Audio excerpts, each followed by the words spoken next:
সর্বভারতীয় কংগ্রেস কমিটি পূর্ব ঘোষিত কর্মসূচি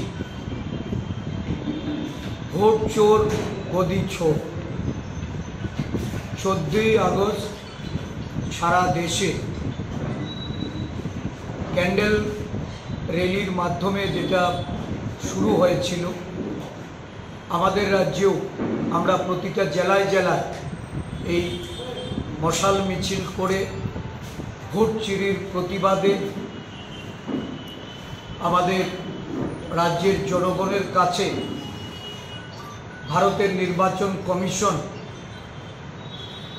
নির্বাচনী তালিকা বহুবিধ গরমিল করার মধ্য দিয়ে এবং বিভিন্ন রাজ্যে রাজ্যে নির্বাচনে পক্ষপাতিত্বের ভূমিকা শাসক দল বিজেপির পক্ষে যেভাবে তারা গ্রহণ করেছিল তার প্রতিবাদে আমাদের ওই 14ই আগস্ট থেকে সারা দেশব্যাপী কর্মসূচি শুরু হয়েছে।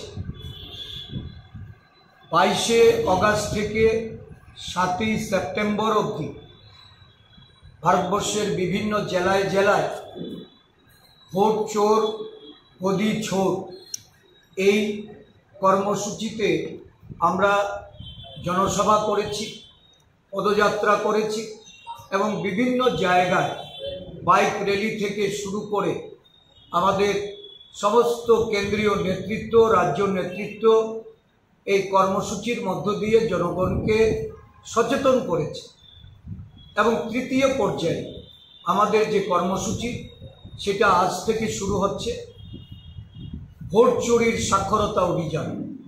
দেশের 5 কোটি মানুষের সাক্ষরতার মধ্য দিয়ে আমরা ভারতবর্ষের রাষ্ট্রপতি এবং ভারতের নির্বাচন কমিশনের কাছে এই ভোট চুরির বন্ধ করার দাবিতে ভোট চুরি অবিলম্বে রাজ্যে রাজ্যে নির্বাচন তালিকা থেকে শুরু করে প্রশাসনিক ক্ষমতার অপব্যবহারের মাধ্যমে যেভাবে শাসক দল তারা নির্বাচনে ফলাফলকে অনুকূলে নিয়ে যাচ্ছে বা বিভিন্ন রাজ্যে সমীক্ষা চালিয়ে যে তথ্যাদি আমাদের কাছে এসেছে, আমাদের জননায়ক রাহুল গান্ধীজি, প্রদেশ কংগ্রেসের বিভিন্ন নেতৃত্ব যারা প্রদেশে প্রদেশে এই তথ্যাবলী সম্মিলিত বিভিন্ন নির্বাচন কমিশনের যে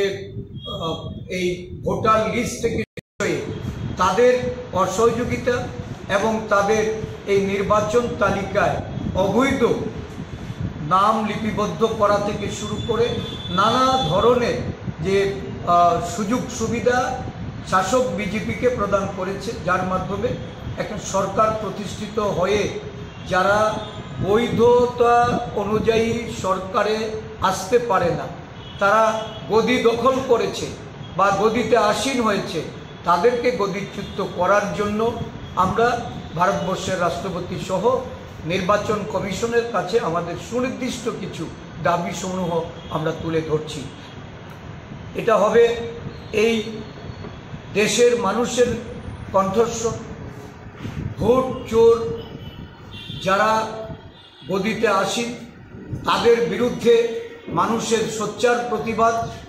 সারা দেশব্যাপী 5 কোটি মানুষের সাক্ষরতা সংগ্রহ করে আমরা এই দাবি পূরণের লক্ষ্যে রাষ্ট্রপতির নিকট স্মারকলিপি প্রেরণ করব এবং নির্বাচন কমিশনকেও আমরা এই সাক্ষরতা সহ যে প্রতিলিপি, এই প্রতিলিপি তাদের নিকট আমরা প্রেরণ করব।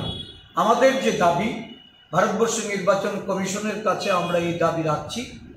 1 নম্বর দাবি হলো ছবি সম্মিলিত মেশিনে পাঠযোগ্য ভোটার তালিকা প্রস্তুত করে জনসম্মুখে পর্যালোচনার জন্য উন্মুক্ত করতে হবে। 2 নম্বর দাবি প্রতিটি নির্বাচনের আগে ভোটার তালিকা থেকে নাম বাদ ও সংযোজন তালিকা ছবি সহ জনসম্মুখে প্রকাশ করতে হবে। ভোটার তালিকা থেকে ভুলভাবে নাম বাদ করার ক্ষেত্রে সহজলভ্য অভিযোগ নিষ্পত্তি ব্যবস্থা চালু করতে হবে। 4 নম্বর শেষ মুহূর্তে ভোট বাদ দেওয়া বা সংযোজন এড়াতে হবে এবং যথেষ্ট আগেই একটি নির্দিষ্ট তারিখ ঘোষণা করতে হবে। 5 নম্বর এবং শেষ দাবি, পরিকল্পিতভাবে ভোটার দমন প্রক্রিয়ায় জড়িত কর্মকর্তাদের এজেন্টদের বিরুদ্ধে আইনি ব্যবস্থা নিতে হবে। এই দাবি সম্মিলিত সাক্ষরতা যে অভিযান, এই অভিযানের শুরুয়াত আজ থেকে হচ্ছে এবং এই আজকের এই কর্মসূচির মধ্য দিয়ে আমি প্রথম স্বাক্ষর করে আমাদের নেতৃবৃন্দদের সাক্ষরতা সহকারে এই সারা রাজ্য জুড়ে আগামী 15ই অক্টোবর, এটা পূজার মাস, তারপরেও জনগণের কাছে আমাদের যাওয়া, এটা আমাদের নৈতিক দায়িত্ব, মানুষের অধিকারকে সুরক্ষিত করা। এই দাবির সম্মিলিত যে আমাদের সাক্ষরতা অভিযানের যে কর্মসূচি, এই কর্মসূচি আগামী 15ই অক্টোবর অবধি চলবে। আমরা 18 তারিখ থেকে জেলা ভিত্তিক ধারাবাহিক কর্মসূচি আমরা নিয়েছি 25 তারিখ অবধি।